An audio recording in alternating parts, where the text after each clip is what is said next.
जय हिंद मेरे देश के प्यारे साथियों, कैसे हैं आप लोग। आई होप कि आप लोग बहुत ही अच्छे होंगे।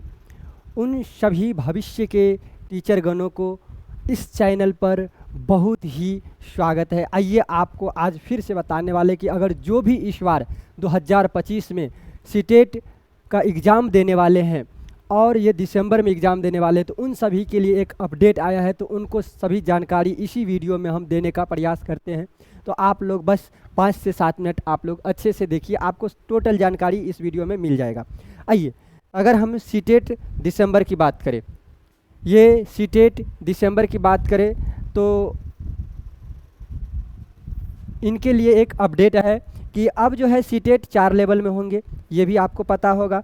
अब अभी बस आप ये 4 लेवल 5 लेवल छोड़ दीजिए, अभी जो आप एग्ज़ाम देने वाले हैं किस में, तो ये दिसंबर में। तो आप लोग को इनके बारे में थोड़ा सा जानकारी देते हैं, इसमें क्या एलिजिबिलिटी है, क्या फिर इसमें डेट है, फिर उसमें क्या सिलेबस है, उन सब के बारे में जानकारी एकत्रित करते हैं।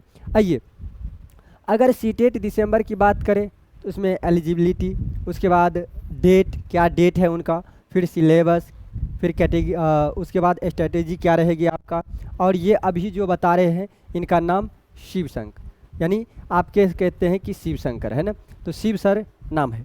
तो आइए, अगर आप न्यू है तो इस चैनल को ज़रूर सब्सक्राइब कीजिए, ये चैनल है आपका, ज़रूर से ज़रूर आप सब्सक्राइब कीजिए। जो भी इन्फॉर्मेशन रहेगा आपको हम देने का प्रयास करेंगे। आइए बात करते हैं कि अब पहले हम जान लेते हैं कि ये सीटेट होता क्या है। अगर कोई नए भी इसमें देख रहे होंगे तो उनके लिए बता दें कि सीटेट क्या होता है।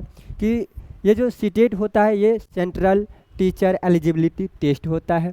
ये सेंट्रल के जो भी टीचर होते हैं उनमें एलिजिबिलिटी बस टेस्ट होता है। ये उसमें अगर पास करते हैं तो अब ये सीटेट का उद्देश्य क्या होता है। अगर सीटेट लेते हैं सरकार तो ये इनका उद्देश्य क्या होता है, तो इनके द्वारा शिक्षक बनाने के लिए ये शिक्षक की एक टेस्ट होता है। आइए इनका जो उद्देश्य होता है गवर्नमेंट के लिए, तो गवर्नमेंट स्कूलों के लिए ये शिक्षक पात्रता परीक्षा है। ये किसके लिए है, तो गवर्नमेंट शिक्षक आप बन सकते हैं अगर सीटेट आप पास करते हैं।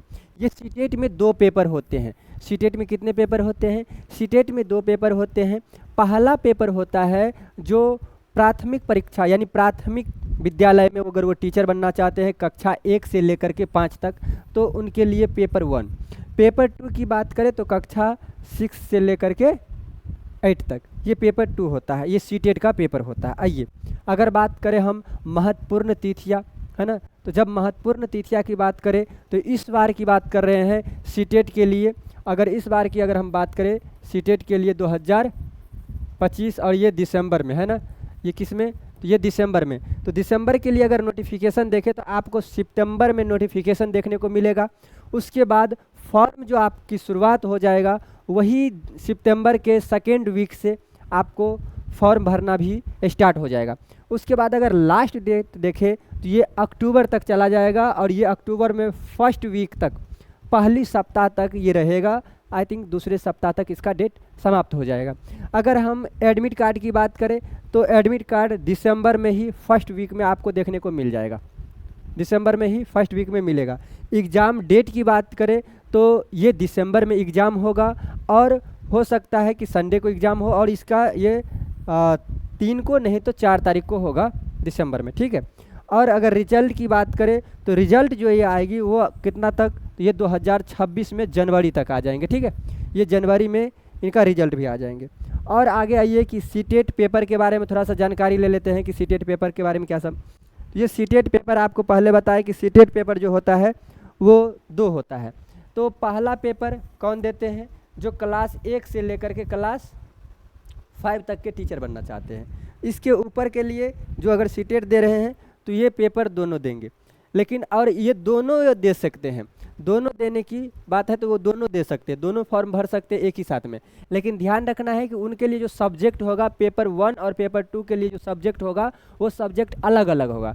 पहला का अलग अलग सब्जेक्ट, उसमें कुछ कुछ मिक्स भी होता है, ऐसा नहीं कि उसमें नहीं मिक्स होता है, फिर भी कुछ कुछ डिफरेंट भी होता है पेपर 1 और पेपर 2 में, ठीक है। तो पेपर 1 भी दे सकते हैं और पेपर 2, ये दोनों साथ में ही दे सकते हैं, ठीक है। दोनों पेपर भी संभव है देना। तो इसमें बट सब्जेक्ट पैटर्न जो होता है दोनों में क्या होते हैं, ये अलग होते हैं, ठीक। अगर पात्रता की अगर बात करें, एलिजिबिलिटी की अगर बात करें कि एलिजिबिलिटी क्राइटेरिया क्या सब है, तो उनके बारे में अगर हम बात करें तो सीटेट कौन सब देते हैं, जो कि 12वीं पास होते हैं और उसके पास में डीएलएड होते हैं, तो ये सीटेट देते हैं। नहीं तो उसमें क्या कि अगर वो 12वीं पास हो और ये बीएड यानी 4 साल की होता है, कितना 4 साल के, तब पर भी ये दोनों सेम है, ये दोनों ये दे सकते हैं। नहीं तो ये क्या कर सकते हैं, इसके अलावा वो कर सकते हैं कि ग्रेजुएशन कर सकते हैं, ग्रेजुएशन के साथ ये बीएड कर सकते हैं। तो बीएड अगर कर लिए हैं तब जा कर के वो क्या करेंगे, फिर भी इसके पात्र है वो इसमें एग्ज़ाम दे सकते हैं। उसके बाद ग्रेजुएशन प्लस बीएड करेंगे, है ना। डीएलएड अगर ग्रेजुएशन प्लस डीएलएड भी करते हैं उसके बाद भी वो दे सकते हैं। और अगर ग्रेजुएशन प्लस में बीएड ये भी कर रहे हैं फिर भी वो ये एग्ज़ाम देंगे। नहीं तो फिर ये क्या करेंगे, ये 12वीं पास होंगे और बीएड करेंगे, लेकिन बीएड ये 4 साल का होगा, कितना 4 साल के। 12वीं पर अगर बीएड करें तो वो 4 साल की होनी चाहिए। और ग्रेजुएशन की बात अगर करें तो ये डीएलएड पर भी रहेंगे तो फिर भी कर सकते हैं, डीएलएड बीएड करना चाहे बीएड भी कर सकते हैं। और ये डीएलएड बीएड ये सब क्या होता है, अगर वो भी जानकारी है तो आप कमेंट भर सकते हैं, इसके बारे में भी आपको हम समझाने का प्रयास करेंगे। और कहाँ से आप लोग करते हैं, किसका ये एग्ज़ाम पैटर्न क्या होता है, इसमें सरकारी कॉलेज कैसे मिलते हैं, उस सब के बारे में भी आपको हम जानकारी दे सकते हैं। आइए अगर हम एग्ज़ाम पैटर्न की बात करें और उसमें क्या मार्किंग रहता है उसके बारे में अगर हम बात करें तो देखिए, कुल प्रश्न 150, कितना 150, और कुल अंक भी कितना होता है 150। समय कितना 2.5 घंटा मिलेगा, लेकिन निगेटिव मार्किंग जो होता है वो नहीं होता है, निगेटिव मार्किंग उसमें नहीं होता है। और ये एमसीक्यू ऑब्जेक्टिव क्वेश्चन होता है, एमसीक्यू बेस यानी एमसीक्यू के बेस पर क्वेश्चन होता है, और ये ऑब्जेक्टिव क्वेश्चन ही होता है ना, ऑब्जेक्टिव टाइप होता है। अगर हम बात करें पेपर वाइज की, तो पेपर वाइज में अगर हम बात करें तो चाइल्ड डेवलपमेंट एंड पैडागोजी जो होता है वो 30 नंबर का होता है, child development and pedagogy 30 number का। उसके बाद लैंग्वेज पेपर 1, लैंग्वेज पेपर 2, ये भी 30 नंबर, ये भी 30 नंबर होता है। 2 पेपर होता है लैंग्वेज का, 30 नंबर 30 नंबर, है ना। उसके बाद मैथ 30 नंबर, उसके बाद ईवीएस 30 नंबर, फिर चाइल्ड डेवलपमेंट एंड पैडागोजी इसके बाद अलग में देखेंगे तो ये फिर मिलेगा 30 नंबर। उसके बाद फिर इसमें देखिए लैंग्वेज, और ये 30 नंबर, ये 30 नंबर।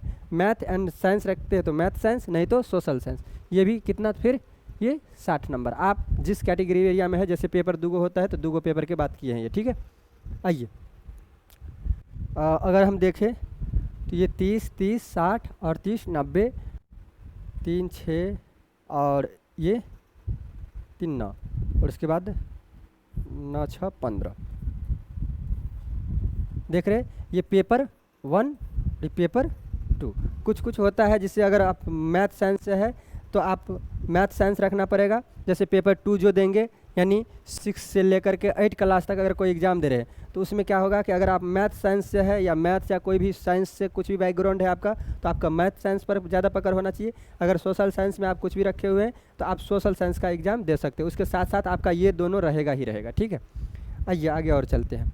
अगर हम सीटेट पासिंग मार्क की अगर बात करें तो अगर जनरल में आप आते हैं और 60% आप नंबर ला लेते हैं तो आप उसमें पास हैं। अगर सीटेट पास करने होगा तो उसमें आप 60 नंबर लाइए अगर जनरल कैटेगरी में आते हैं तो, और 60% एटलीस्ट 90 मार्क अगर लाते हैं तो आप पास हो जाएंगे। उसके बाद अगर ओबीसी, एससी, एसटी इस सब में आते हैं तब आपको 55% लाना पड़ता है, कितना 55% लाना पड़ता है, और 55% में आप पास होते हैं। एटलीस्ट 82.5 नंबर अगर आप लाते हैं, 82.5 मार्क, तो आप पास हो जाएंगे ये सीटेट में। अगर सीटेट की बात करें तो ये सर्टिफिकेट जो होता है वो लाइफ टाइम के लिए सर्टिफिकेट आपके पास रहेगा, ठीक है।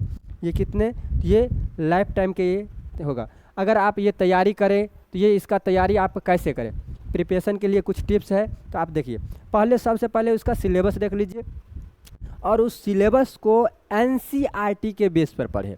किस पर, ये एनसीईआरटी बुक है, ये एनसीईआरटी के बेस पर समझे और पढ़े। और रोज़ का जो पढ़ाई होगा इसमें तो आप एटलीस्ट 5 से लेकर के 8 घंटा के बीच में पढ़ाई कीजिए।